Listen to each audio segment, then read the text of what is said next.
Yo, what's going on? It's your boy Jello. Angelo Hunter, aka the Inspiration Hunter. Hope all is well. Let's get it going on. Let's go.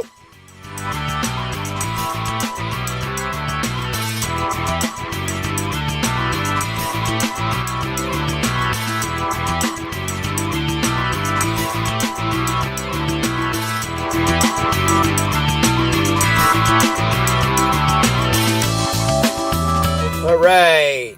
Welcome once again to our third, or if you want to call it our second full episode of Your Boy Jello. And this is your host, Angelo Hunter, once again. I thank you so much for taking time out of your busy day to welcome on and to join me.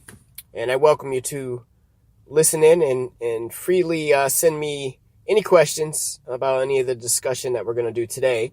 To yourboyjello@gmail.com. That's URBOYGELO. URBOYGELO@gmail.com. So today's a little interesting because I wanted to talk about something that most creative people, most musicians will not talk about. And that is, and just in general, most of us won't talk about it anyways because it's a very uncomfortable subject.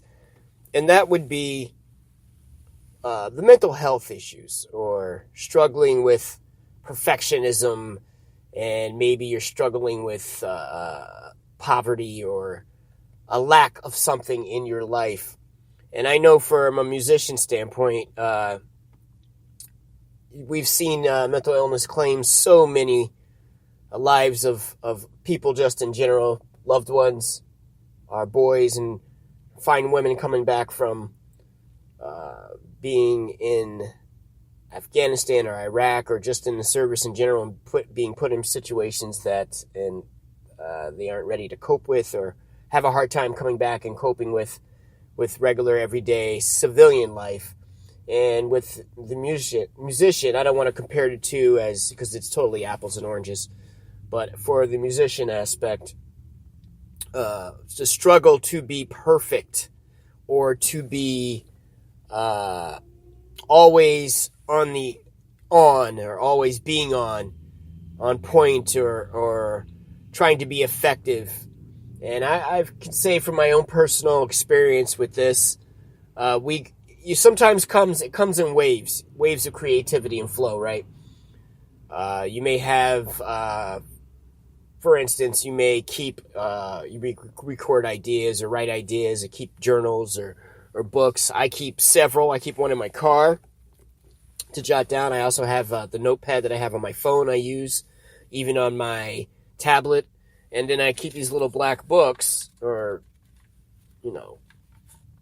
legal pad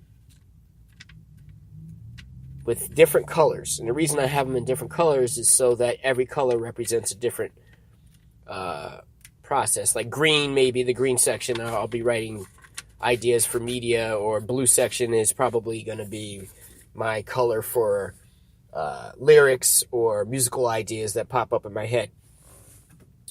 The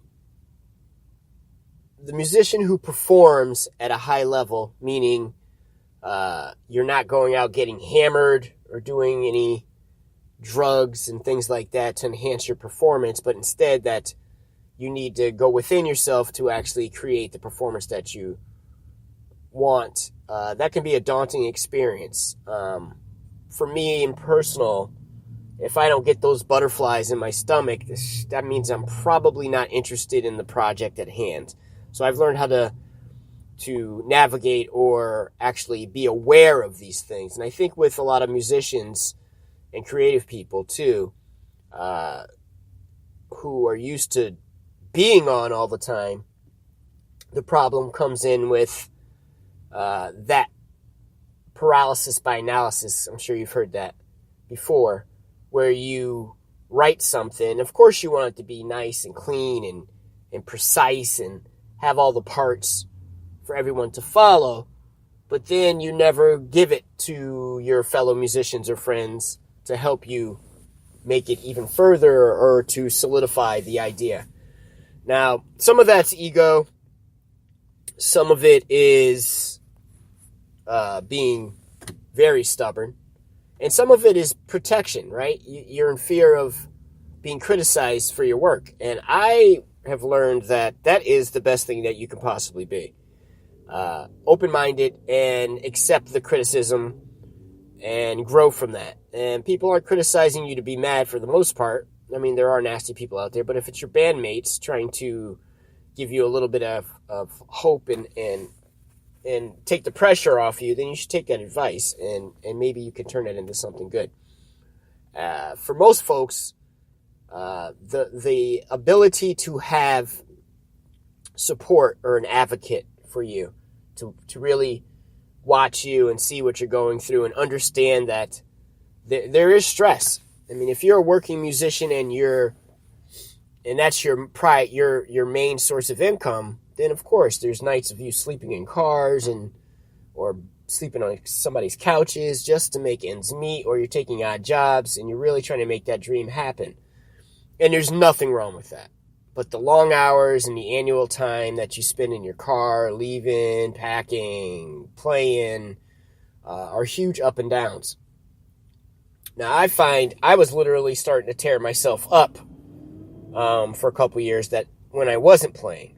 Now, I don't know if maybe some of you can resonate with that, not being able to play as opposed to playing very frequently or very often, three nights a week. I know I have friends that play 4 to 5 times a week, and that's their job, but that's their gig, and they're very good at their craft, and they have mastered, I don't like to use the word mastered, but they have elevated their level of play to be able to do this as a full-time gig.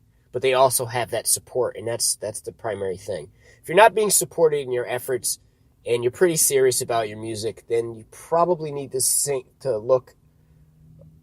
and look at your circle of influence or your circle of hope or your circle of support. If you have any endearment from anybody, maybe it's just random fans, find those little silver linings and take that into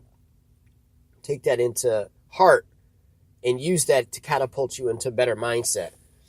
Now, of course, we all have situations. I've talked about it briefly before. I did a video on it. I may have been a little brash, but I wasn't trying to be condescending. But the information's out there. There's absolutely no excuse for any of us not to be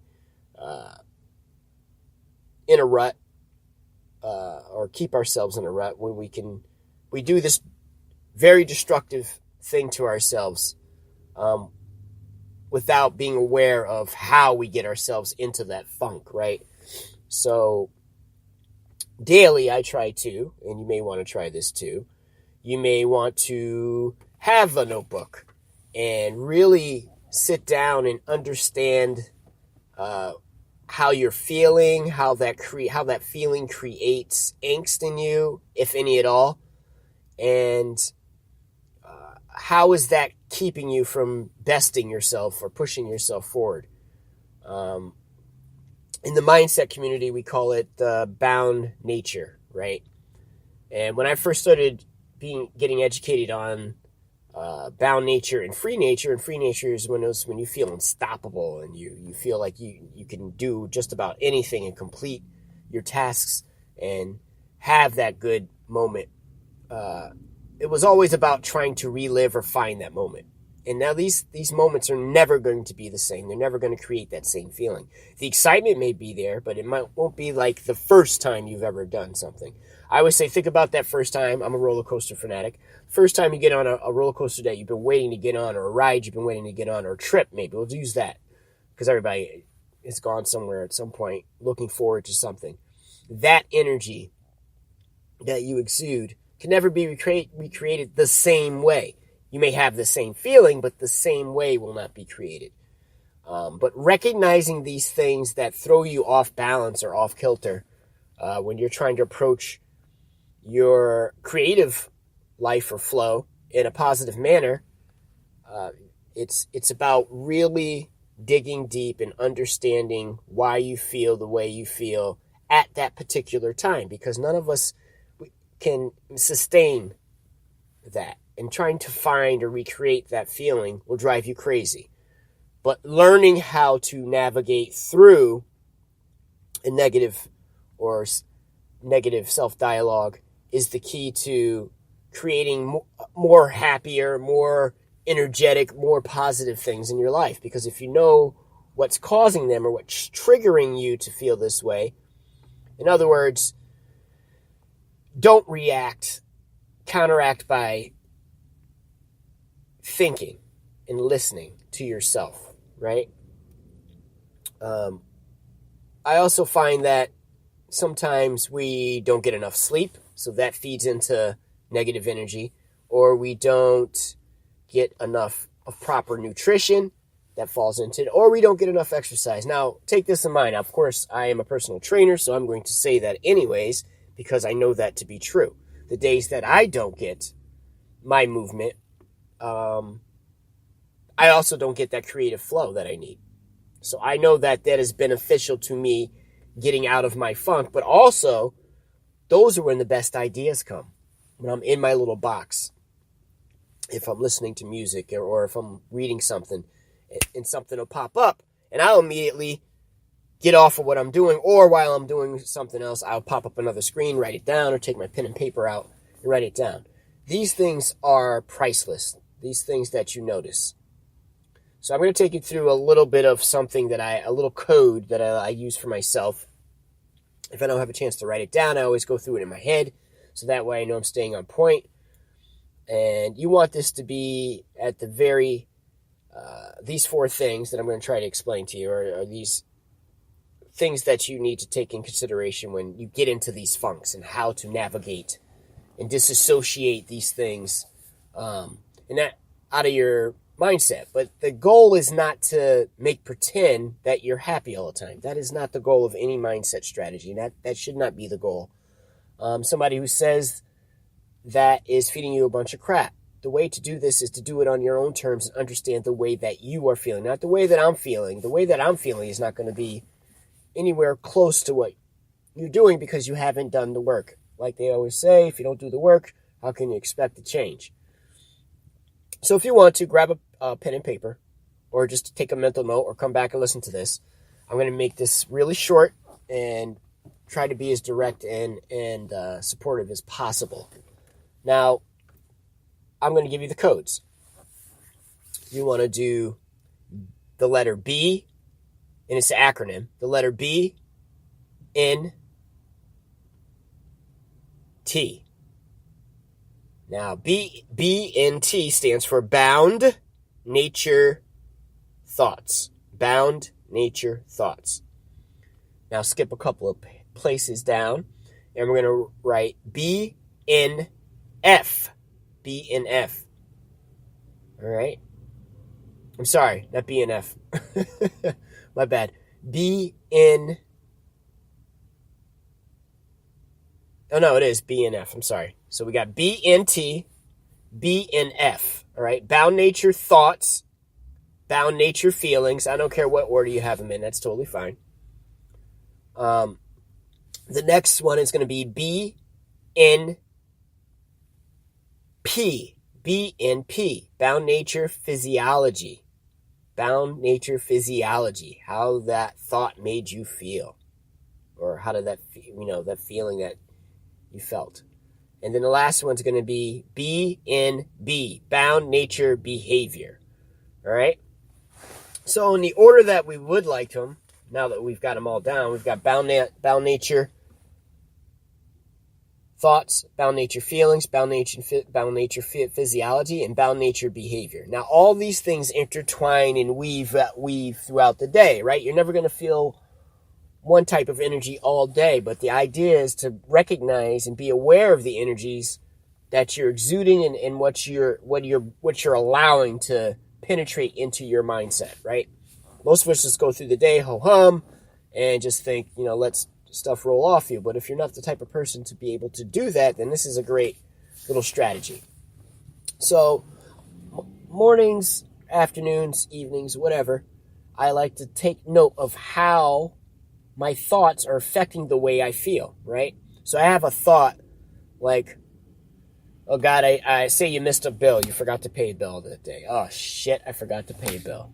Now, what does that thought transpire into how you're going to feel, right? How you're going to start the day off. It may make you angry. It may make you disappointed in yourself.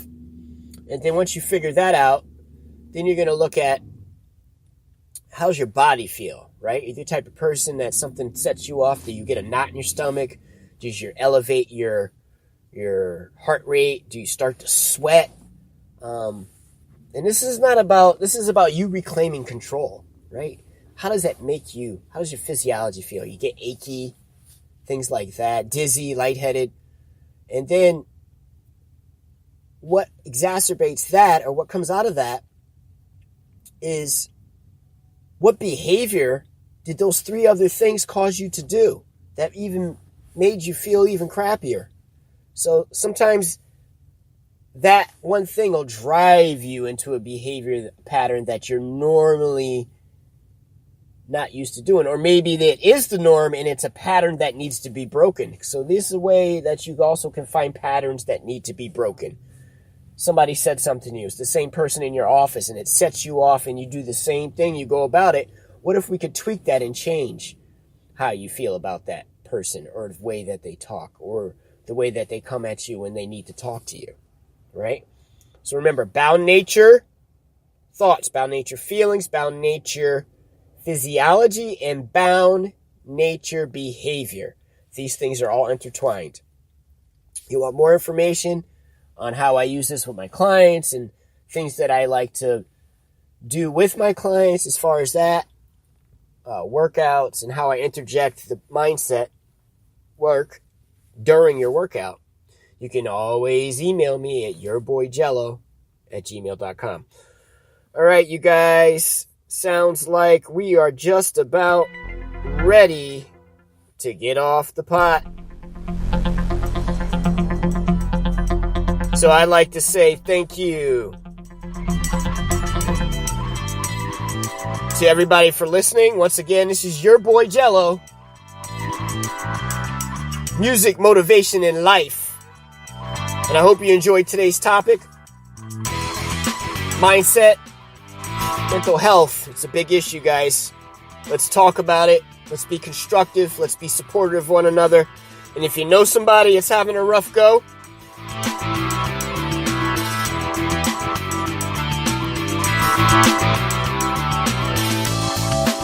make sure you give them a reach out, give them a hug, show them some love, because you never know what the other person's going through. Throw them a smile and let them know that you got their back. Music provided by freemusicstock.com, freestockmusic.com. Sorry if I mispronunciated that.